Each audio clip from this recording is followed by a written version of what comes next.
Hey guys, Dave at TC coming to you with another video. I'm going to talk to you guys about my Rebecca deck list. So normally, as you guys know, I usually only make a deck list after regionals or treasure cup if I do good with the deck, like previously. But I got a few players and locals, but mainly a lot of players in the webcam messaging me about my Rebecca deck list. I'm assuming a lot of new players are starting in OPO4 or they start in OPO3 and Rebecca's a control deck and it's a different play style, so they're just asking for deck list rationale, stuff like that. I'm assuming there's other people that already made other deck lists and explanation, but this is gonna be my take of my Rebecca deck list, of course. So this time, I mean, just for I guess references, I have won 2 local tournaments with Rebecca so far. I have top 4 in the Stoke Champion, went undefeated and lost on the top 4, and then I won 1 luxury tournament with this Rebecca. Uh, Different variation of the build, which I will comment and talk about as well. But for those who cares, I do have at least some reps with Rebecca, and I've changed the deck accordingly, and I keep adapting with the deck. So it'll keep adapting, and maybe you guys will help me as well with the comments below. So other than that, what I'm gonna do is I'm gonna fly through the deck list. Not fly, but maybe go slow a little bit slower than usual.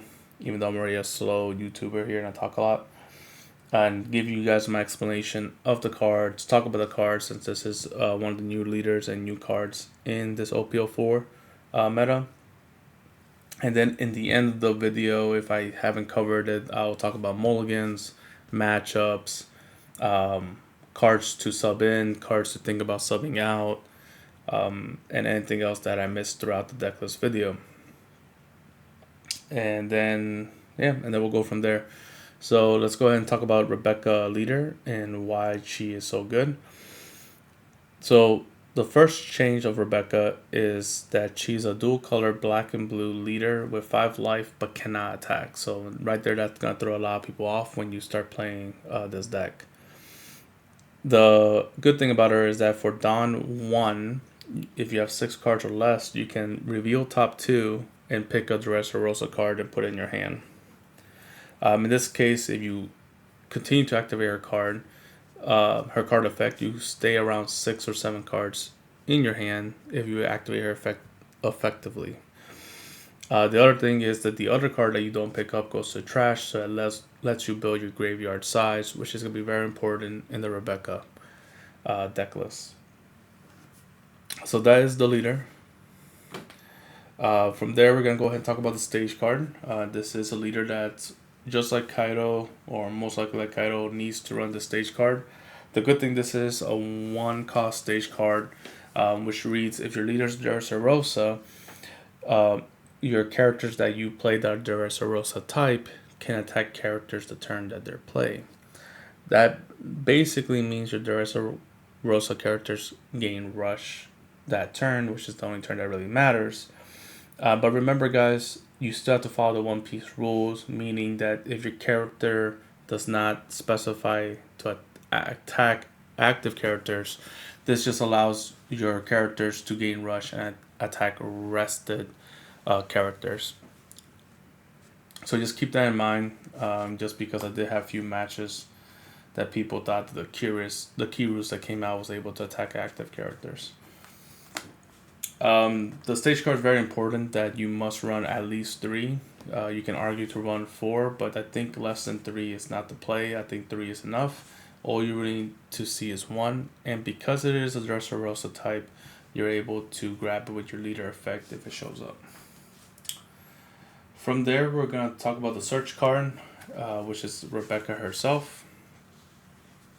So basically, on play for 1 Dawn, just because that's how much it costs to play her, she gets to reveal top 3, and you pick a Dressrosa type, and then the other 2 goes to trash, so allowing you to build your trash, but also gain the card that you need, including the stage card if you need it.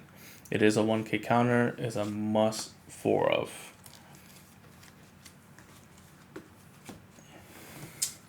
From there, we're going to go ahead and talk about our 2k counter is for Gyats, So Guts is your first 2K counter that's Dressrosa, so you can search for it.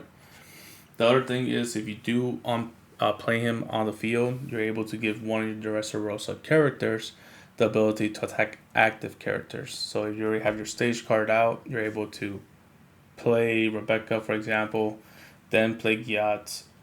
Gyat's targets Rebecca, not Rebecca, if you have the stage card out. And you know what? I'm just going to go ahead and leave the stage card out so it shows you guys if you have the stage card out. Then now Rebecca can go ahead and attack a Tony Shopper or a Bonnie. 9 times out of 10, you aren't going to do that, but it is a nice option for you guys to remember. And that's why you should still continue to play 4 Gyats, just mainly because it's a searchable 2K counter. From there, we're going to go ahead and play 4 Idios. So Idio was one of the cards that when I first started making the deck, I played none of because I was focusing that Marco can kill it, Vista can kill it, Firefist can kill it, you name it, it dies. So that's why I wasn't running it. I thought there was better cards to run to make the deck more efficient and stronger. And now I'm back running 4 Idios. So it's basically a 2-cost 1K counter blocker. It's a chump blocker, yellow and queens out there, so I think it's a must. And then I'll talk to you guys about more of the rationales towards the end of the video, but I'll go ahead and just play 4 chump blockers at this time. From there, I have 1 tech card, which is Solomon. Solomon is a Dressrosa as well. On play, you get to trash 1 card on top of from the top of your deck, and then you get to target a character -2. And then it also has, when attacking ability, you get to trash a top card from your top of your deck, and then you get to -2 again. It can be the same character, it can be a different target, it doesn't matter. This allows you not only to build your graveyard, which is, as you can see, a theme here, but also gets you to potentially -4 to a character, or -2 to 2 different characters if you have to. The reason I did that was because you're gonna see here a lot of basically your goal is to have a cost reducer, a big body, which 9 times out of 10 is going to be your 7-cost Luffy, and a blocker. If you have all those 3 out constantly, you basically have Exodia, right? That's basically Rebecca's win condition in most games. So you guys probably already heard of Orlumbus. If not, you will see him shortly. He's usually the go-to cost reducer. What happens is most people will know that, and you guys will adapt and try to remove Orlumbus as soon as possible. Well, this just gives me more options for our low cost to give me another cost reducer if I need it to then control the match. Like I mentioned earlier, Rebecca is a control deck. You want to control, the main goal is to control your opponent and then go for either an OTK or to a slow burn. And by having this guy able to -4 cost or -2/2 on play and then attacking, and then if it survives, continue on attacking, you can then continue to -2, allowing you to have more range of control with other cards that you're going to see in the deck. But that's the reason I put this guy in here. The other reason is the reason he can -4 the same turn that he's on play is because if the stage card's out, you can just do attack anything. Even if it doesn't go through, the whole point is to minus the 2 costs, giving you a total of -4 costs on play. So I usually try to hold them on hand until I can do the -4 costs if I need it, or sometimes I just play him just to have him there as a threat that can -2 at any time. This another tech card that I put in the deck was 2 Dofis. So you can see this is the first non-Dressrosa card that you saw from this whole list so far, meaning that Rebecca and the 1-cost Rebecca were not able to pick up these Dofis. The reason I put in Dofi, not only that he's a blocker, he's a 3-drop 4K, so with one Don he can poke if I need to, because you aren't able to control the board with your leader. This is why the stage card will try to mitigate that. Now the other thing is the Dofi cannot use the stage card, so he cannot attack when he is played because he is not Dressrosa. So just don't forget that. The other main thing I use him is because with his effect on play, I can to see the top 5 and rearrange it or bottom deck it. 9 times out of 10 I'm rearranging it, and you can do cheeky shenanigans with it. I remember one time I was looking for a Kyros, and I had 5 down left over after playing this Dofi, allowing me to still activate Rebecca's effect. So what I did is I put the 1-cost Rebecca on top with something I didn't need. I put the Kyros number 3, so then I was able to put everything back on top, activate Rebecca's effect, grab the 1-cost Rebecca, play the 1-cost Rebecca, grab the Kyros, trash the other cards. Then I was able to activate Orlumbus, pop Rebecca because Rebecca is Dressrosa, and then trash 2 from the top, play the Kyros effect, pop a 5-cost this time because Orlumbus lets you -4, and then swing with Orlumbus, kill another thing, and then I was able to use all my Dons, continue to have 6 cards in hand, and then I have an active blocker. Just from activating his effect, I was able to come up with a little combo play because I was able to see the top 5. The other good thing is if you run more non-Dressrosa cards with Dofi, you're able to then move the non-Dressrosa cards to a point that when you activate Rebecca's effect, you won't trash that, and then when you draw next turn, you're able to draw it. So you're able to move cards around like that, which will help you get those non-Dressrosa cards, which most of the time is going to be tech cards for other matchups. So they're very important. So that was the rationale why I run the 2 Dofis. And then we'll see how he does. These cards could be removed for something else than non-Dressrosa type, but so far I've been liking the 2 Dofis. I did start out with 3, but I took one out to sub in Solomon here. From there, I go ahead and play 4 of the main man himself, Kyros. So this is the altar version, Kyros, but normally he's just a toy soldier. Kyros is basically the leader of the deck, and what I mean by that is because of his passive. So let me go ahead and read the passive, exactly what it says. If this character would be KO'd, you may rest your leader or 1 Colosseum instead. So right there, to remove this guy, unless you bottom deck it or put him back in your opponent's hand, he's basically just going to stay on the field. What happens is when you have the Colosseum and your leader already out that's not rested, he comes out. He has an unplay effect that trash 1 card from top of your deck. You're able to pop a 1-cost or below. And as I hinted before, if you have other cost reducers, you're able to then pop a 3-cost or below. Or even if you use him twice, you can pop a 5-cost or below. So those are low combo plays you can do with Kyros. But the main thing is that he sticks. If you swing after you pop something or you don't pop something, and remember, another thing is if you don't pop something, you can still trash 1 card from top of your deck to still build your graveyard, which you always want to do, unless you're going to deck yourself out and it's very late game. Alright, so when you have the Colosseum out, you play him, you trash a card, you pop something maybe, you can swing with him to another character right away to poke. It's always good value to swing with him, because when it goes to your opponent's turn, your opponent knows that your leader's not swinging, so there's no pressure coming from the Rebecca, which is another thing you guys that are going to try Rebecca have to get used to. So because your leader's not swinging, your opponent knows that, sometimes they're going to try to get rid of this guy because he's the only threat that's going to control their board.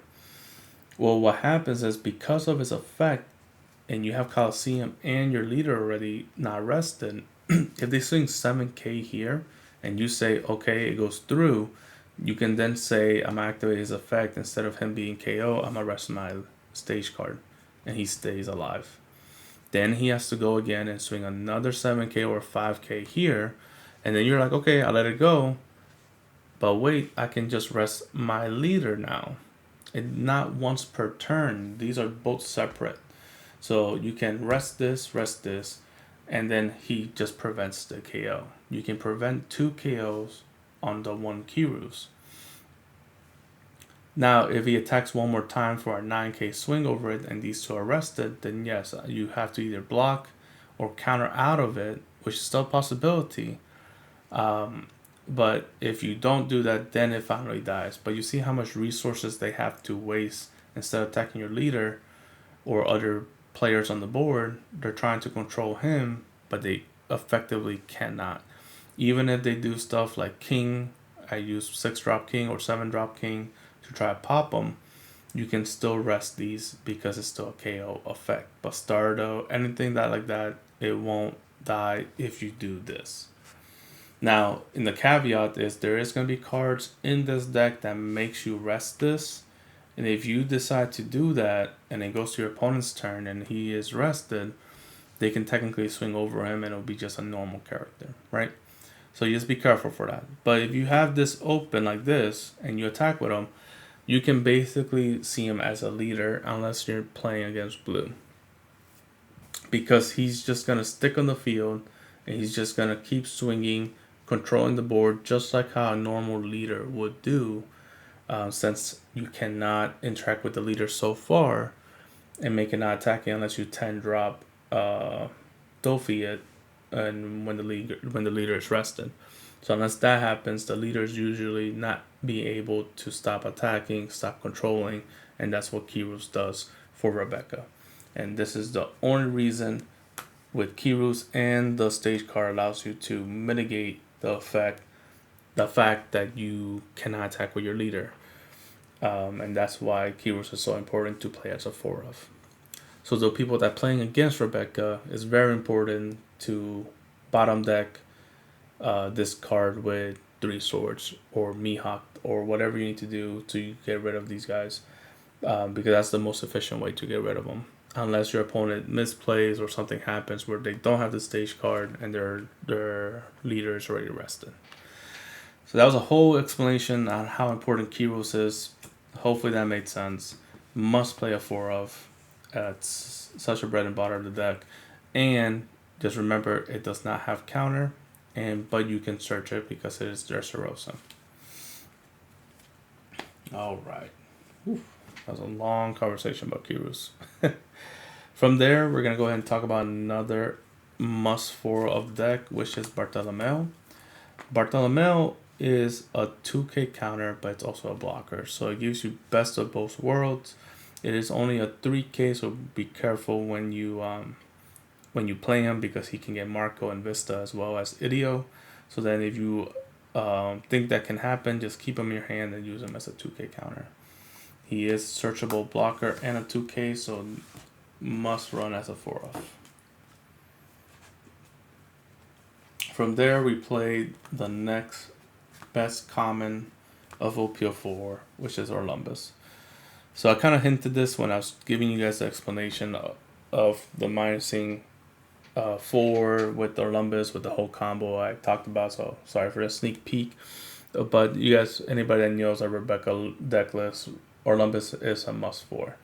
It's a Dressrosa, so you're able to search it. But the main thing, the reason he is a must is he's able to -4 on your opponent's character. How does he do that? With his activate main. So even when you just play him, you can activate the effect right away, which is -4 to one of your opponent's characters. You trash 2 cards from the top of your deck, so it builds your graveyard. And then you have to pop a Dressrosa card. So you cannot pop Dofi. That's the only non-Dressrosa card you've seen. So that's the important reason you need to run the Rebecca's, because the Rebecca's being a 1 cost will let you pop the Rebecca and then hopefully still play the Orlumbus the same turn and then still play something else, try to be done efficient.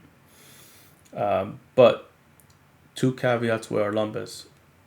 When you pop a Dressrosa, you can choose to pop himself.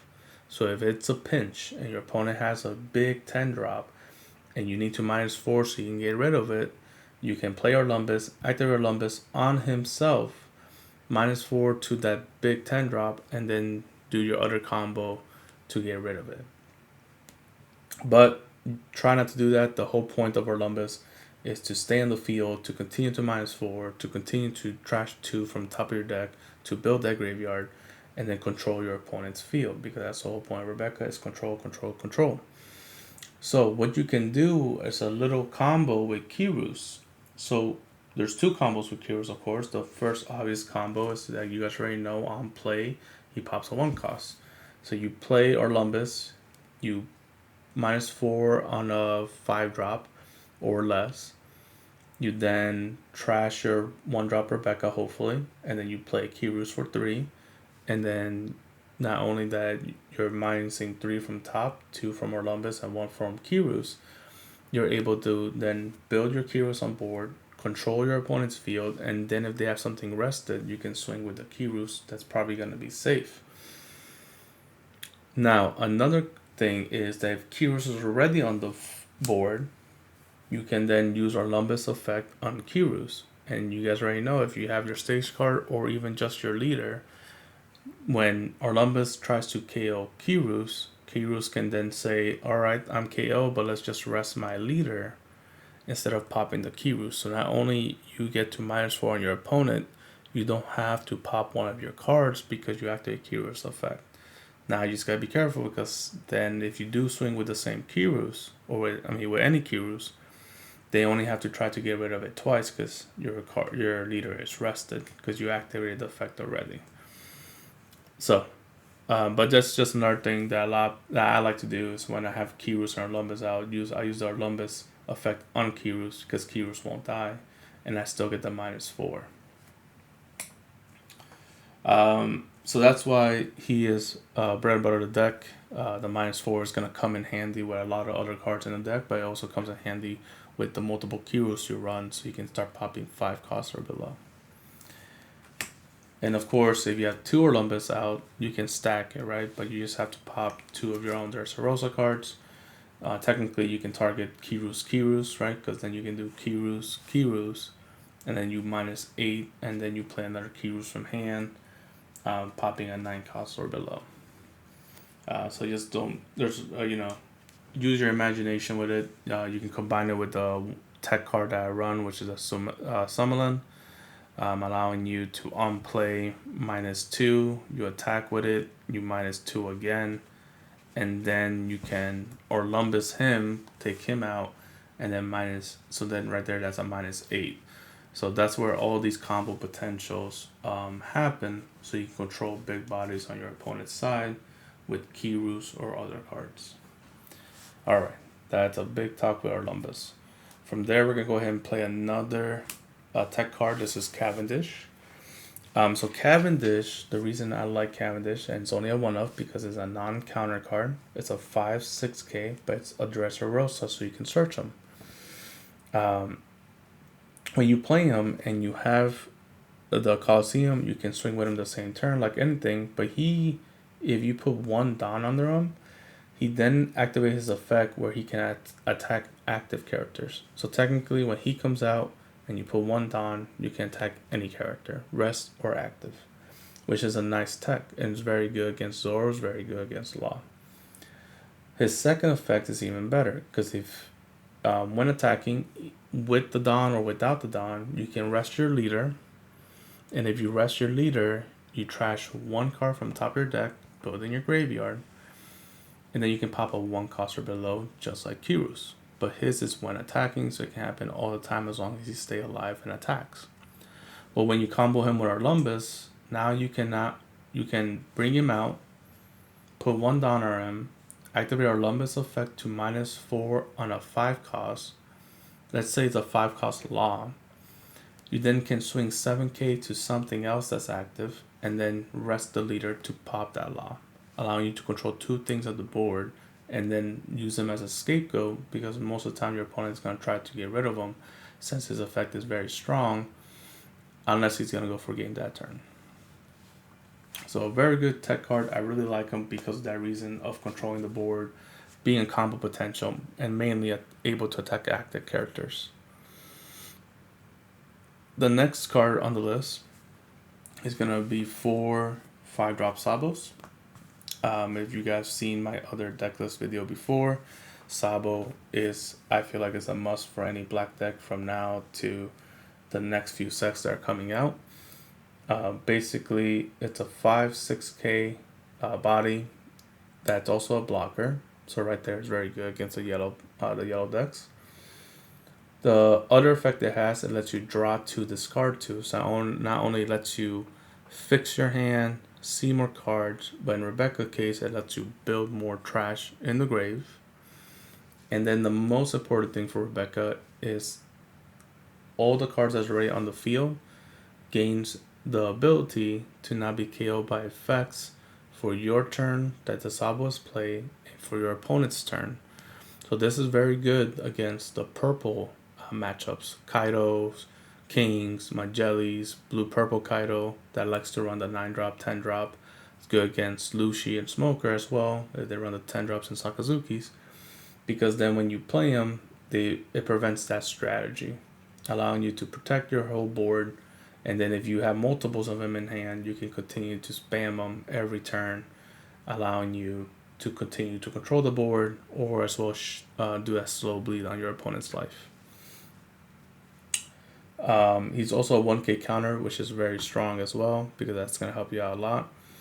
And man, he's just a good card. It's a must-have forward in my opinion.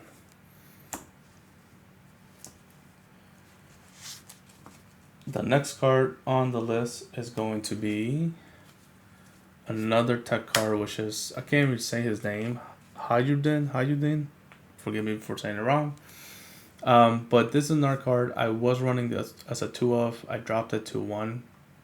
Just because when I took down the 3 Dofis to 2 Dofis and I added a Samuelin or whatever his name is, I was going to do 2 of him, and then I decided, never mind, let's just do a 1-to-1 split. So let's talk about him first. So Hayudin is a 6-cost, 7K body, 1K counter. But on activate main, just rest your leader, and then you get to -4 cost on any of your opponent's cards, allowing you then to combo with the Cavendish, Kyros, etc., etc. But not only that, because of this card's out, you're able to then swing on a rested character, giving you a nice 7K swing on something that's rested, that's able to control the board, and then he's such a big body that you're able to defend him on the back end. So that's the reason I like him. It's another way to lower costs and control your opponent's board in power and effect alone. But because of the high cost, that's why I only run him as 1. Another thing that you find with Rebecca is that even if you run a lot of 1-offs, but as long as the Dressrosa, you're most likely going to see it. You go through your deck 9 times out of 10. So you not seeing your 1-offs is very rare. Sometimes you do have to trash them. But you do have the option to at least pick them up because they are Dressrosa. So don't be afraid to run some 1-offs if it's going to help your deck. And then, of course, if that 1-off becomes such a valuable card that you can't win without, then that's when you bump them up to more.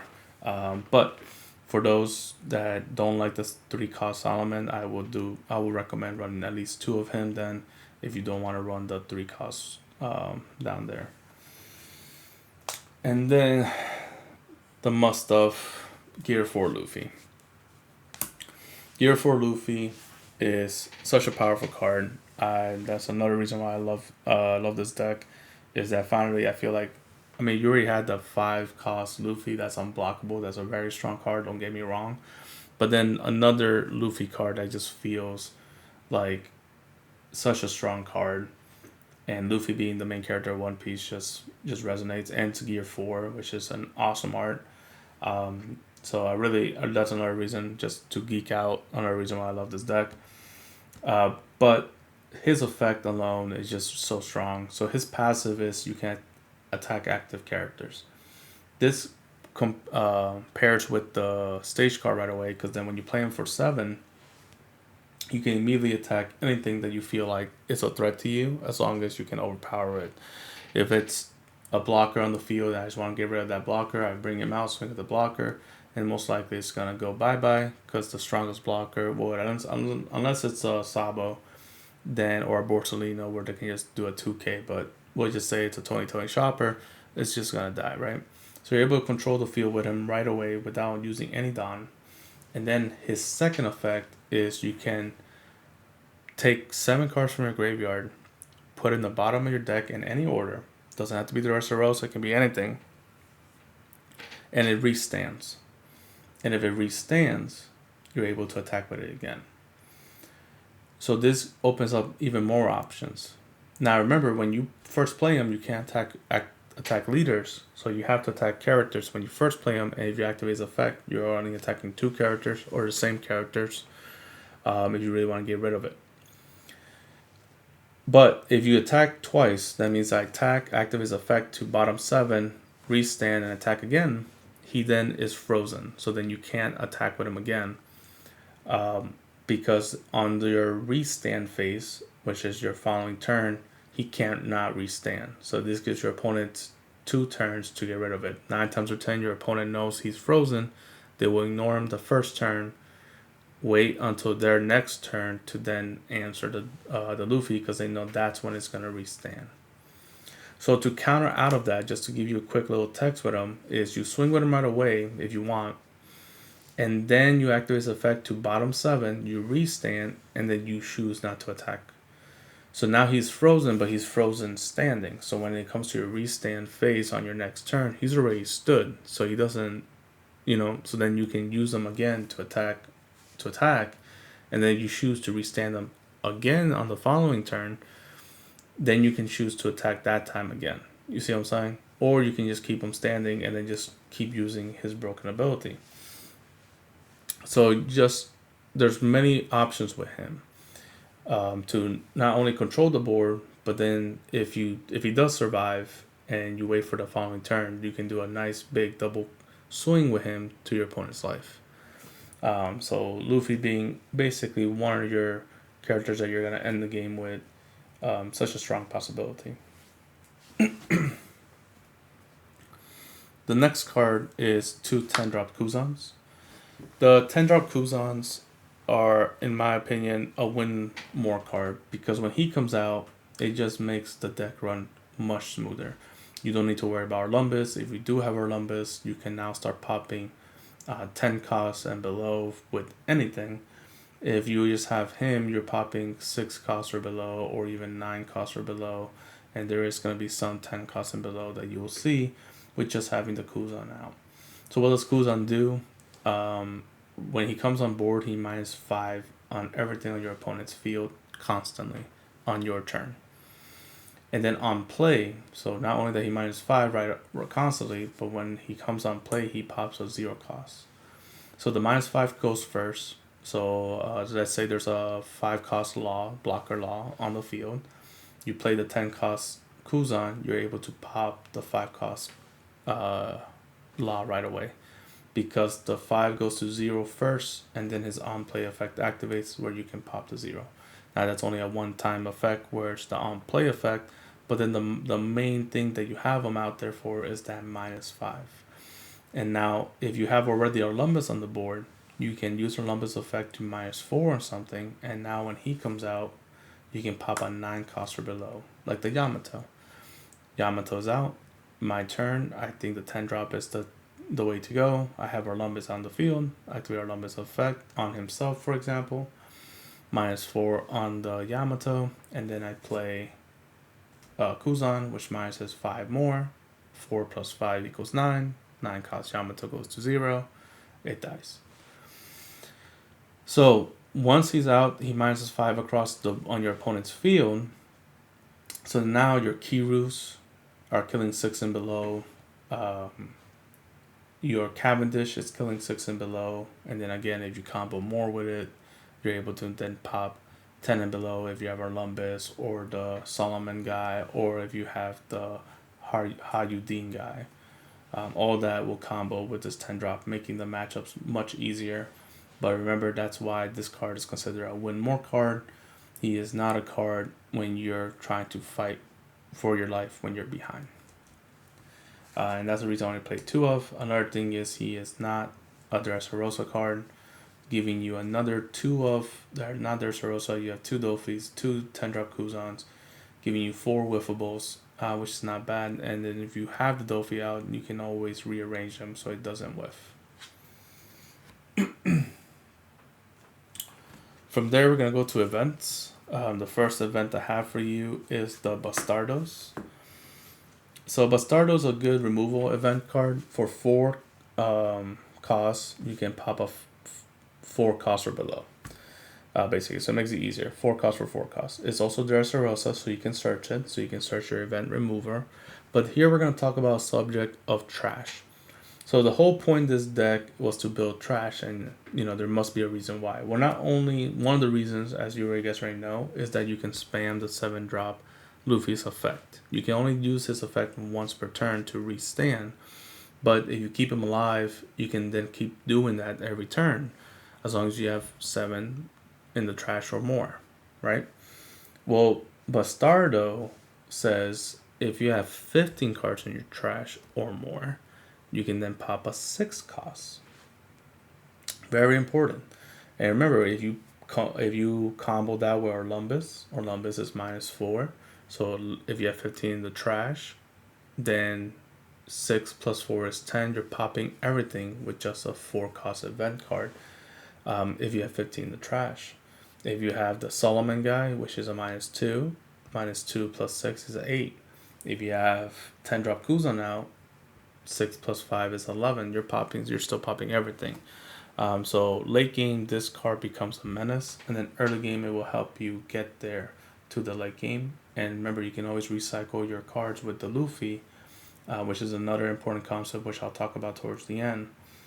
But then you can always just search the cards, save 2 for later, or save 1 for later, use 1 early, etc., to control your opponent's field. Now, just to tell you about the rulings, it says you have to have 15 in the trash to activate his second effect, right? So the first effect is you have less than 15, you kill 4 costs. And then you can just combo up with something else. And then if you have 15 or more, you kill a 6 cost. And then if you combo something else, you can go higher. Well, did you know that it works if you have 14 in the trash?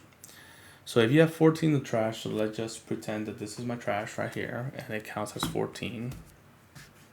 Oops, trash is right here, sorry. So I have 14 in the trash, and I activate Bastardo. You will assume, well, this is how I assumed it worked, that I can only kill 4 costs and below because I only have 14 in the trash. But it doesn't work like that because of the wording, apparently. It says, choose up to one of your opponent's character with a cost of 4 or less and KO. Period. If you have 15 or more cards in your trash, choose up to one of your opponent's character with a cost of 6 or less instead of a character that costs 4 or less. So because of that, period, you activate this. I assume you target the 4 cost, but I guess you can target a 6 cost, right? And then it goes to a trash, and then it registers that you have 15 in the trash, allowing you to pop that 6 cost. Just remember that, because that's very important, because that can change the game. Because sometimes you're going to be like, man, I need 1 more card in trash so I can kill a 10 cost, especially if I have the Orlumbus out. But right now I can only kill an 8 cost because I only have 14 in the trash. Well, it doesn't work like that, guys. And if you guys didn't understand that ruling, just look up, it's in the official One Piece FAQ, guys. It does work like that for whatever reason. So it works for me. I'm down with it since it helps me out. But just to let you guys know, that is the ruling. If you have 14 in the trash, this then registers as 15, and you can activate the second effect. So just to make it easier, guys, for all these effects that says 15, just pretend it says 14 in the trash, just so there's no confusion. And it will make it easier to remember, so you can activate the right effects.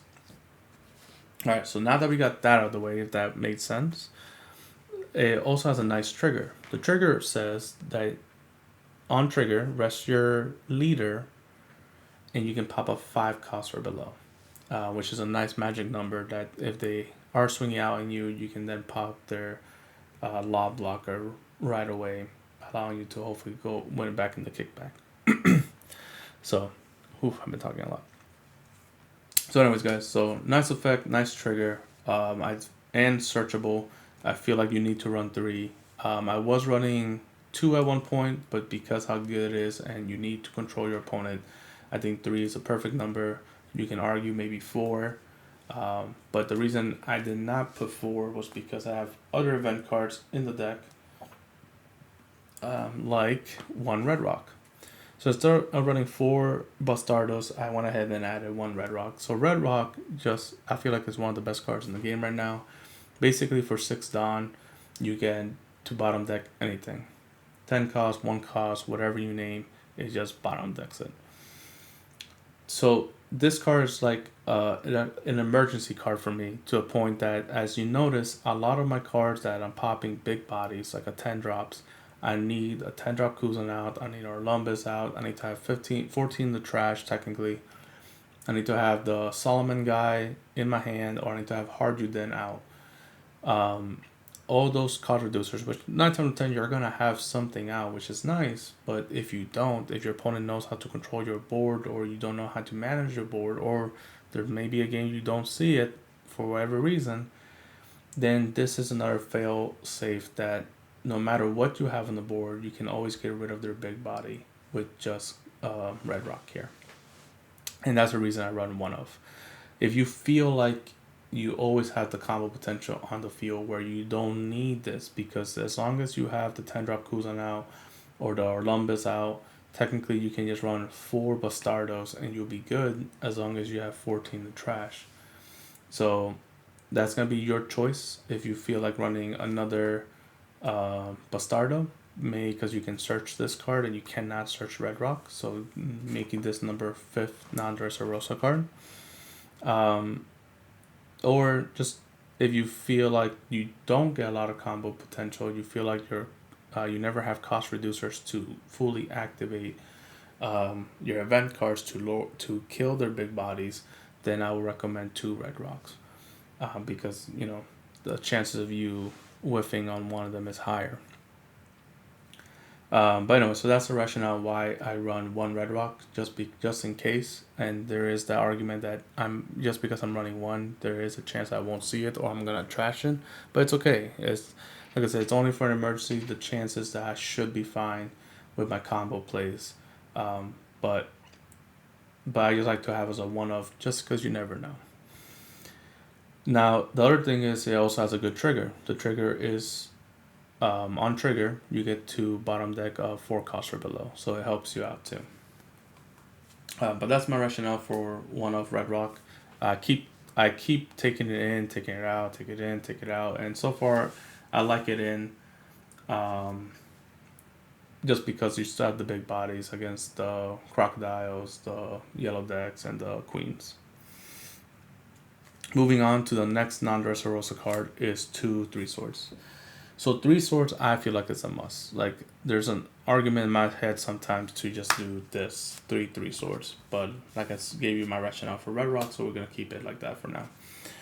3 swords, it's on activate for 4 Dawn. You get to bottom deck of 5 cost or below, and that's a very magic number. There's no combo needed. It's 5 cost or below, so Bastardos for your 4 and 6, and then your 3 swords is for your 5 and below. But the main thing is it bottom decks. It doesn't KO. So this card will counter for when you face the mirror match because of the Kyroses. Basically the mirror match revolves around who runs more Kyros and who sees more 3 swords if you run 3 swords. Because you need to bottom deck those Kyros. And that's the reason I run 2 of. And it's also very good against the Marcos, which not a lot of people play against you when you play Rebecca, but just in case if they do, you have your 3 swords ready for them. And that's the main reason I think you must run at least 2. Some people run 3, and that's not, like I said, not a bad argument, because Red Rock, and if you have your combos out, sometimes I feel bad seeing it, because I'm like, man, I already have my Orlumbus out, or I have my 10 drop Kuzan out. So if this was a 3 swords, it does the same thing, but it's 2 Dawn cheaper. So for Dawn efficiency, the 3 swords make more sense. But like I said, that's only if you have your combos out. So I think 2 of 3 swords, or maybe even max at 3 swords, is not a bad idea. Mainly because this is non-Dressrosa, so you cannot search for it. So that's the reason I run at least 2. So if 1 goes to the trash, at least I hopefully see another one. And if it is in life, it has a good trigger, which says to bottom deck a 3 cost or below, which still hits my opponent's Kyros if it does hit on trigger. And then the next 2 cards is another VIP card here. It is finally the one and only Gum Gum King Kong gun. So this card for 3 Dawn gives your Dressrosa character, has to be Dressrosa, plus 6,000. And then if you have 14 in the trash, like just say 14, but technically says 15, but we all know what happens. So as long as you have 15 in the trash, it gives the Dressrosa character a double attack. And this is where the deck shines, right? Let me just, before I move on to that, it also has a nice trigger, which is Graceful Charity, which is draw 3, discard 2.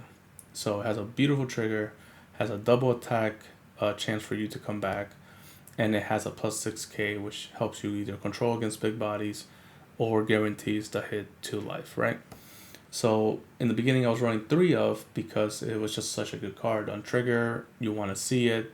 But then what happened with 3 is I saw too much of it, so then I took it down to 2. But if you want to play 3, it's not a bad idea. But the reason King Kong is even more valuable in this deck is because you can pair it with the Luffy. And because you know you can restand the Luffy, if you have 10 down and say your opponent has 2 Katakuris out, 2 8 drops for example, you play Luffy. If you have Coliseum out, he can attack the Katakuri, but Katakuris are 8k. Luffy's only a 7k. Well, he's 7, you have 10 Dawn, you have 3 Dawn open, you can pair him with King Kong, and now he's a 13k. Doesn't really matter a double attack at this point because I'm more focused on getting rid of that Katakuri. So then I can swing 13k at the Katakuri. They have no blockers. They have to either lose 3 cards in hand or they lose their Katakuri. Well, if they lose the Katakuri, you can then restand them, and then the effect of King Kong, the 6k and a double attack stick with him. So then you're able to then attack the other Katakuri for another 13k, controlling the board. And that's why this Luffy paired with the King Kong or just the Luffy alone is so powerful. Now the other thing towards the late game, which is also very strong, is the OTK potential. It's not really an OTK because your opponent starts with 5 life and you're not really killing them with the Luffy, but I just like to call it OTK. What happens is also if the Luffy stays out in the field, now you can attack your leader the next turn. Well, if you have 15 in the trash, you can activate King Kong on him, give him a plus 6 double attack, and then you have 7 Dawn to mess with. You can just put 2 more Dawn, make him 15k. You swing 15k double attack on your opponent that has 4 life, like a Dofi, and he takes it. You can restand them and do another 15k double attack or 21k double attack, which is the max, unless you double King Kong, which they do stack, but the double attack doesn't stack, by the way. I'll get to that. But point being is you can do another 15k. If they take it, they went from 4 life to 0 life in 1 attack. And if you have other people on the board, then you can go for game. If they have 2 life, that's usually what I like to do. I like to bring my opponent to 2 life. And if I have Luffy out, then I'll swing 21k double attack because I'll King Kong and put all the other 7 down on him. I'm sorry, it's not 21, it's 20 double attack. If he takes the first hit, then I restand him and then go another 20 for game. That's how I like to do it. But anyways, that is the potential with King Kong and Luffy. But remember, you can King Kong anything. You can King any Dressrosa card. So 9 times out of 10 is going to be your Kyros because they're stuck there. And that's usually how I end the game. I'll King Kong or Kyros. Make it 13k because it gives it plus 6. And then I put 2 down. It'll be 13k double attack. And if it goes through, I usually just end the game there. So not only it works better with the Luffy because of the double attack potential with him, but don't forget you can also pair with anything. Now another thing is, remember the King Kong do stacks. So I remember I beat a Whitebeard one time was because it was very early. The Whitebeard decks now is more rush potential with Straw Hats versus the slow Whitebeard control. So I had like only 8 Dawn. It was my turn. I had a Kyros out. They had no life because they used the Sanji to keep killing themselves. and they tapped themselves out. So what I did is I just double King Kong on the Kyros. The If he did have life, just to let you guys know, the double attack doesn't stack, so it's not like you're gonna get three lives out of it, but the 6k do stack. So then I gave my Kyros +6 +6 was +12 +5 equals 17, and then I had 2 down extra, made it 19, and I swung 19 my life, and I won the game there. So don't forget that you can do that if you need to. Other than that, and those are this, like I said, this card gives you game potential, it gives you control potential, has a good trigger, so, and you can search it. So very good card. I'd highly recommend it. I do like it at 3, but because of circumstances, I had to drop it to 2, and 2 is still fine. And then the last card is 1 barrier. So barrier, same thing, is a 1 down counter, giving me a 2k counter for 1 down when your opponent attacks me. Now, when you have 14 in the trash, it becomes a 4k counter, like Radical Beam. Because of that is why I run 1 of, and it has a beautiful trigger, which is draw 2, discard 1, which I do not mind because it helps me build trash and then see more cards.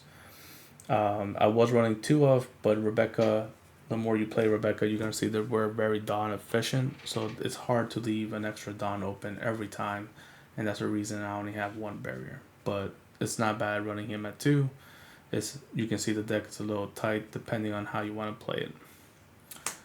So that is the deck list, guys. I kind of went a little fast and tried to explain as much as possible, but that is my version of Rebecca that's been streaming very well. If those who don't care about the other stuff, please comment below for any changes or any comments or any questions. I reply as fast as I can when I see it. And then let me just go ahead and move on to the other things that, if you guys are still interested, is the matchups. So with this list right here, I feel like Rebecca doesn't really have a bad matchup in my opinion. I think it goes well to every matchup. Right now, if I had to say the way I have this build, I think my worst matchup will I would probably have to be Crocodile, just because of the red rocks. But even then, the Croc matchup doesn't feel as bad. Other than that, every other matchup just feels like it's a good match no matter what. I don't feel like in this meta there's really too much of a stomp. Your best matchup is technically Dofi. I don't know why, but against Film Dofi, it just feels like it's a free win. I could be wrong, but I've only played, I think, like 25 matches against Dofi, so I haven't played too much of it yet. But in every game so far, it just seems the same, and I feel like unless there's a new build with Film Dofi, it just feels like it's the same repetitive thing. The other thing I did forget to mention with Rebecca has multiple ways of winning. Like I mentioned, the OTK version, which is what I call with the Luffy, but then you also have the Soul Burn version, which is straight up just control with your Orlumbus and Kyros, and slowly just poke them down with the Kyros while controlling their field. And then you have your blocker Sabo control way as well. So you have multiple ways with either playing it slow or then just rushing them down with multiple Kyroses, giving you the adaptability, which is also nice. Rebecca also has the flexibility of going first or second. I do recommend, if you do have the option, always go second, because it gives you the power of going first with activating Rebecca's effect every turn. So what I mean by that is when you go first, you're going to activate Rebecca's effect immediately without dropping anything, and then you pass, right? Well, next turn, your opponent can't attack you, so you're at 7 cards in hand, so you're going to have to play a card and then be able to activate Rebecca's effect again, because you want to activate Rebecca's effect every turn. So in your best turn 2 when you go first play will be playing Colosseum into a 1-drop Rebecca play into your Rebecca effects play is your best turn 2 if you go first. This will be the play. Because since you go to 7 cards in hand, since you activate, so you start at 5 cards in hand, right? You activate Rebecca, you go to 6, and then you pass turn, your opponent does whatever, it goes back to your turn, you're at 3 Dawn. Well, then you draw, you're at 7. So then you have to play Coliseum, so it drops you to 6. You play this Rebecca to top 3, it keeps you at 6 because you're always going to hit something. And then you activate Rebecca's effect, allowing you to use all 3 Dawn efficiently, plus staying 7 cards in hand, having a body out, and your stage card out. Right? That's the best play. If not, then your next best play will be on your turn 2 turn when you have 6 cards in hand, is playing. Sorry, I forgot to put this always on top. Is either playing a Bartholomew blocker, a Kyros, using his effect to trash 1 to gain 1 trash in the grave, but then you're having a body to attack, or a Dofi, so you can top 5 and know what card you're going to draw next turn. Or the next best play I like to play is playing an Idio, dropping you to 6 cards in hand, and then activate Rebecca's effect. Those are your turn 2 plays when you go first, right? Well, imagine if you go second. If you go second, you're able to then you draw, you're at 6, you activate Rebecca's effect to top 2, and then you're either able to play either one of these, which is a good play. If you don't have these, then you pass turn, but then you're at 7 cards in hand, right? Well, then it's your opponent's turn, they're going to attack, you use a 1k counter, you go down to 6 cards in hand, then you draw for your turn, you're at 4 Dawns.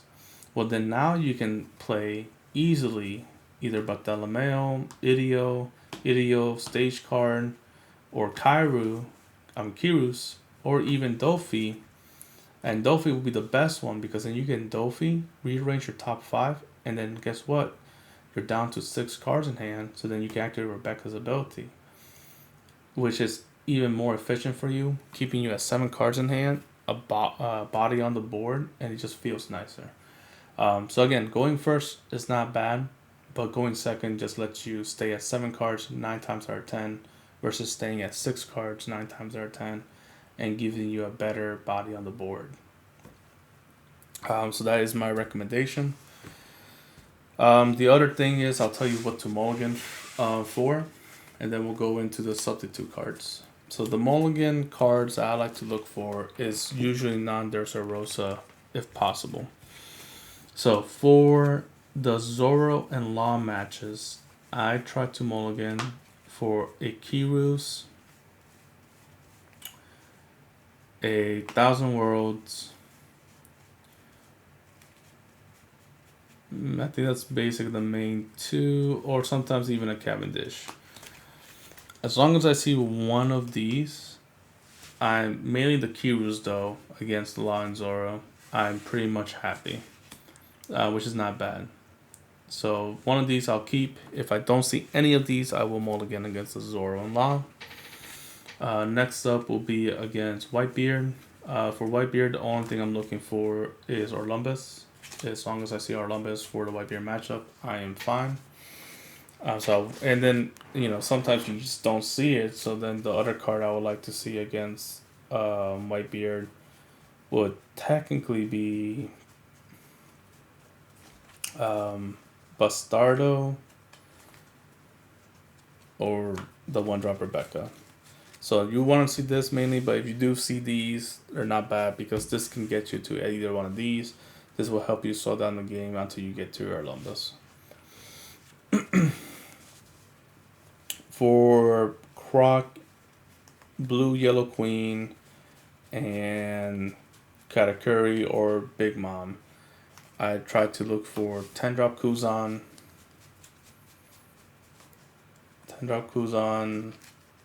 Orlumbus, or Red Rock. Where are you, Red Rock? There you are. Red Rock. 10-drop is, again, self-explanatory. I mean, I know with the Crocodile, they Red Rock you back, then it just feels bad. But it's still a card I try to look for because sometimes you can bait their Red Rock to your 7 drops, so then So then your 10 drop becomes free.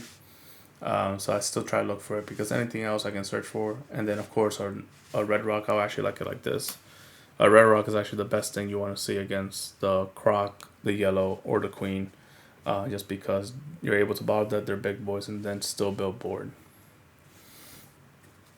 I'm missing somebody. Oh yeah, for the mirror match, it's very simple. It's either Kyros or Three Swords. And Dofi really doesn't matter. I tried to go for the 10 drop or the red rock, same thing. And then if I don't get him, I don't get it. It doesn't really matter. And what am I missing? I feel like I'm missing another meta deck that people play. Is that it? So I hit. So just to recap, La Zoro. This is Whitebeard, Crocodile, Dofi, all the yellow decks, mirror match. Yeah, I think that's everybody, right? I believe so. Oh, and again, I guess any black deck, because I guess the Luffy is a thing. Oh, sorry, and the purple matches. So blue, purple, Kaido, King, all that beautiful stuff, and the black matches with Luffy and Smoker. I just try to look for a Sabo. Sabo or Kyros. Let's just go. Either one is fine with me. And those are the mulligans, guys. So yeah, I don't think there's any questions there. So let's go into the cards I subbed out and the cards I'm thinking of subbing out and how I started. So like I said, these are just tech cards that you guys can sub in and out depending on your play style, depending on what you want to try. Let me just go through it. So with the first irritation of the deck, I used to run 2 E-Shows. So E-Show it's such a good card. I really love E-Show. When I first started making this deck, I always wanted to make a deck that still runs this E-Show just because Whitebeard is still a thing. And then I thought Nami, and Nami is a thing. Nami is still out there. It's a very good time to play mono blue Nami. And I just felt like Rebecca will have a hard time against Whitebeard and Nami, especially Nami, just because for you to go all out and you can't poke with your leader, you have to have the Kyros out. You're playing so slow that the Nami's just able to get free draws to a point that 9 times out of 10 they're able to deck themselves out when you go all in with the Luffy's, right? So then I was trying to think of a way to stop that, and that's when E-Show came to my mind. And with E-Show, I would just mulligan to see E-Show when I play against Nami, and it just felt like a free win. So because of that, I ran 2 of, because then I feel like Nami is good against Rebecca, Mirror Match is good, and then against Whitebeard is good. And then anything else, I can either just trash him, or I just won't see him because he's still a Navy, right? So, but what happened was, and then it surprised me too. This E-Show was so good against Queen, was so against Blue Croc, it was so good against Yellow, that I was like, dude, you have to keep E-Shows. And then it had you a nice going second turn, because then you're able to drop the E-Show. The Crocodile can't answer it. If they do answer it with Red Rock, then you 10 drop them the next turn, so their 10 drop is useless. I was living life. But then what happened, if you focus a lot of your top end, which is the 10 drop Kuzans, you have, back then I was running 4 7 drop Luffy's because I thought you had to. And then I was running the E-Shows. I focused so much on the top end that I thought that what happened was my Zoro and Law matchups became harder, because I was seeing more of these non-counter cards. I was running 2 Cavendish at the time, 2 E-Shows, 2 10-drop Kuzans, 4 Luffy's, 4 Kirusas. All these are non-counters. So they will find out by just poking me down. They were like, dude, this guy's not countering. So they just go all in. So then these cards became useless. And that's what I noticed. And that's another thing that a lot of players it takes time to learn. And that's why you have to adapt and keep playing the same deck until you can hit every meta deck, because if you want to take this game serious and go to regionals, that's what you have to do. You have to be able to country play every deck. The What happens is, if you tech to a certain deck, and back then I thought my weakness was Nami, Crocodile, and Yellow, I tech towards them, so then the matches became easier against them.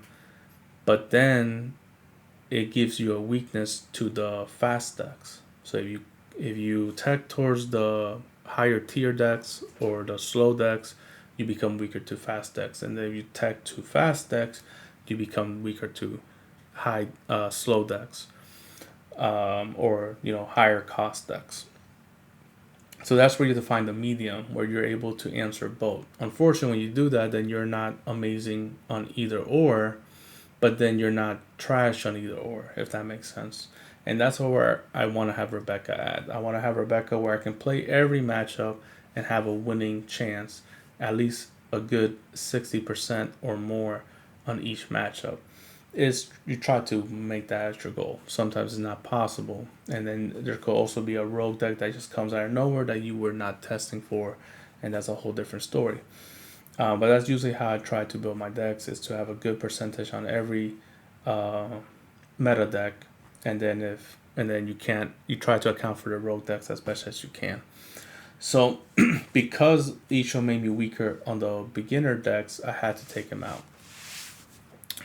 And when I was running Ishos, remember I was when I took Isho out to 1, I ran 3 10 drops because I just how strong the 10 drops were.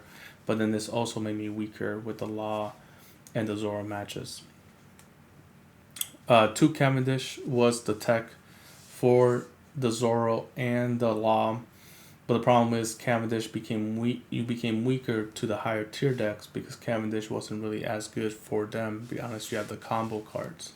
So then this 2 Cavendish became another soft spot for me. But 2 Cavendish was not bad. I added 2 6 King pistols.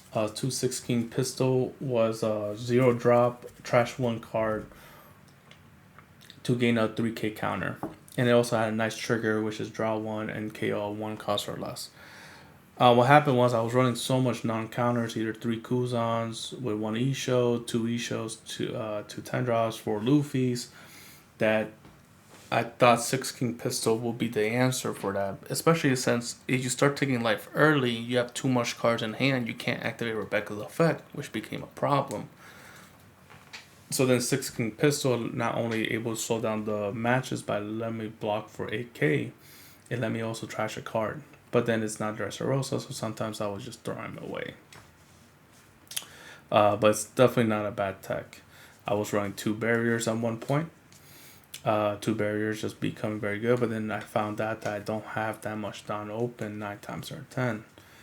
This where the 3rd King Kong and the 4th Luffy felt a little too cloggy at that point, especially since you're running so much non-counter and non-controlling cards. Yeah, you can argue that you can bring out Luffy on the curve with the stage card out, but if they know that you're down to 1 life or 2 life, they can out counter this. They can just go in for game next turn. So this is where the decision was to drop these guys. Leo was good, but then Leo was bad for late games, for the slow decks, but it was good for the early games. So when I was siding in for the early games, Leo was pretty good. But like I said, because you counter for the early games, you're weaker for the late games. So then I had to take him out just to get a nice balance. And I think, and then the Utahs I was thinking about, but then this became not as good because it kind of did the same thing that you're controlling 2 cards, but you can't hit it, you can't search for it, so that went out the window too. So these are the tech cards that can come in and out at any time. I sometimes always think about putting this Isho back in as a one-off. I sometimes think about putting this back up 3. I think about putting the 10 drop back. I don't have it with me because it's on my other deck, but I'm even thinking sometimes adding in 2 Borsalinos. Even though it's a higher Dawn efficiency card just because it can't be KO'd on your opponent's turn by effects. It makes it stronger defense. So those are the cards that I started out with, right? I started out with these guys. I kept subbing them in and out. And to those that are watching, if you want to sub in Isho and try them out, or sub in 3 10-drop Kuzans, sub in 2 6 King Pistols, sub in another Cavendish, sub in a second barrier, these are not bad cards. Go ahead and mix and match. Obviously, there's probably other cards that I have not thought about that you guys can mix and match with these cards and come out maybe with a more efficient and even maybe a better win percentile than I do. And if that's the case, please let me know. Or just keep a secret until the Treasure Cup and Regionals and then let us know. But either way, that's a good thing about Rebecca, that there is multiple cards that you can sub in and still keep the integrity of the deck. Another secret, not a secret, but another thing I try to keep in mind is how many non-Dressrosa cards you run. I try to have a hard rule of less than 10. Because I feel like if you have more than 10 non-Dressrosa cards, because you always want to hit your Rebecca's effect and stay healthy in hand, having 10 or more, you have a high chance of whiffing. So which I do not like. So that's the reason I like to keep it less than 10. Like I said, in my deck right now, I have 7. So technically, I could put 2 more non-Dressrosa cards that I could feel like will help the deck even more. But I think I like the deck how it is right now. But we'll see. The game does change. The decks do change. People adapt. So then you have to adapt back. So I feel like I answered hopefully every question that people have asked me. I think the only thing that's left to do is for me to show you gameplay or live gameplay with the Rebecca, so I can show you guys variables and the way I think through the game plan and how slow I take it. So you guys can see what I mean about continue to control and either do the soul burn or the OTK version. So I might do that for you guys, and then if there's anything else I can do for you guys Rebecca players or anybody else that want to get into Rebecca, just let me know in the comments below. Thank you guys for your time. I know this was a long video, but Rebecca, it is one of the newer decks, so I just took longer time to explain the rationales and all the other things. So thank you guys for sticking in there, and I'll see you guys in the next video. DayRaw TCU will be signing out.